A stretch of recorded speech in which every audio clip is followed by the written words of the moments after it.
what do you do for like what is your job? What do you do for work? That's a great question.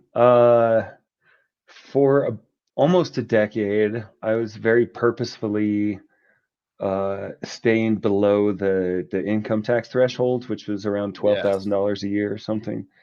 And Yeah, I did that, for personal reasons, not wanting to funnel any of my life energy into the war machine.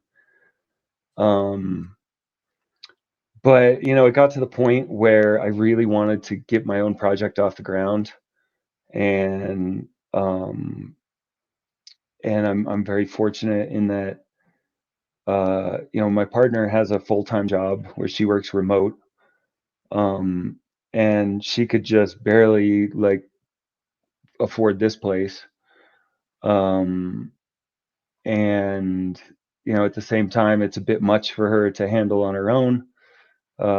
So she shares a very similar vision of a simple life, that's and awesome. neither one of us really likes to leave the house much or anything.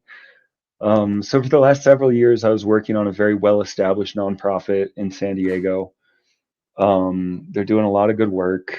Uh, they fired me for not sharing my medical records with them um, during When the, was the this? pandemic, just recently, Really? last year. Yeah, dude, I What? worked by myself out in the sun every day, just me and the plants, me and the chickens, and they went with the mandate for the injection, and Wow. not going to do it. Um, and I had a legitimate medical exemption, which I could have given them and stayed employed, but it's none of their business. So I Yeah, can't. When I left the corporate world after college, like I made a promise to myself that I wouldn't work for anybody who demanded bodily fluids from me. And this seems to very much fall into that category. Um, think whatever you want. I've got hard stuff, and it was very clear from early on that I was to stay far away from the injections. But sure. what were we talking about? What you do for work? You still Oh you like yeah, okay, gotcha. So since I've arrived here in Colorado, I've done a bunch of pickup work for people. I generally won't work for less than like 25 an hour. It's just not worth it uh, to put like more wear and tear on my body. But like right now, I've got a couple of great little gigs. I have one friend who has a lot of projects going this year, and he's going to need a lot of help. And he's got a lot of building materials. He used to be a contractor guy, nice? and so we're doing a lot of bartering, even for like a truck and a chipper and some fencing and some windows and That's stuff like sweet. that. And then there's a widow in the neighborhood who has 5 horses, and she can't keep up on the cleaning up after them. So I go and work for her once a week for cash, and that'll soon be my primary input for the worm farm. Uh, so that'll be great. I'll be getting paid to acquire my inputs, which is just the sort of arrangement I'm trying to build here. That's sweet, dude. Good for you, And there's man. other people who will deliver for no charge their horse waste. So, and I'm also Huh. trying to expand my dog boarding client list. I'm very, very good with dogs. I've worked with a lot of like rehabilitation and problem cases and stuff. Hmm. Uh, so we're slowly growing the client list there.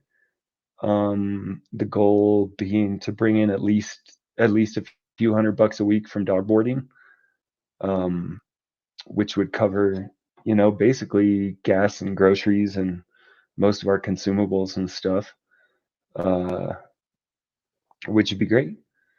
So right now we have the one steady income, and then I'm here to kind of take care of the house and make sure everybody gets fed and slowly establish the business and the That's sweet, homestead. dude.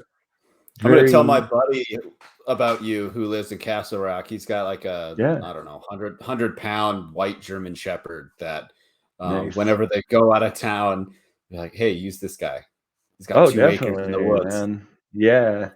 No, and I'm very good with dogs, man. Not to like pat myself on the back too hard, but um yeah, I'm up for the challenge. I'll wear out any dog. I got this one client and she texted me the next day after her dog's first stay here and she's like, he has a GPS collar and he got more steps in one day than he did in the entire month previous to that. I'm like, well, yeah, Jeez. that's why you're having behavioral issues with him. It's like he's a really easy dog. He just has this unbelievable well of energy. Sure. Um, so, we do 2 long walks and then they go nuts trying to kill each other playfully in the backyard and which is great. And I'm able to keep an eye on them while developing the property. Uh, so it's really the like ideal side gig. Um, and I just got my fence permit from the county, so we're actually going to have like 2 dog runs and the 6 foot perimeter fence. So it'll be, and that's when I'm going to start like kind of putting myself out there in public for dog boarding. Right now, it's kind Gotcha. of just word of mouth, but yeah, I'm gonna get insured and do the whole shebang for that. And You just have to worms, sign like a whatever yeah, like contract, just like skip the insurance, but I don't think people will do that. yeah. Right now, I'm just kind of doing handshakes, but I we'll like get it. it legit. And then longer term than that, I'm looking. We're developing a worm farm on the property. What are you gonna So call it? I got worms. no, I was thinking of some merch that says like "I got worms at Little Pine Nice. Farm." I got worms at Um, Little Pine Farm. yeah, yeah. I like it. So that's going to be cool. Doing castings and compost teas and stuff like that that will pair very well with the nursery operations.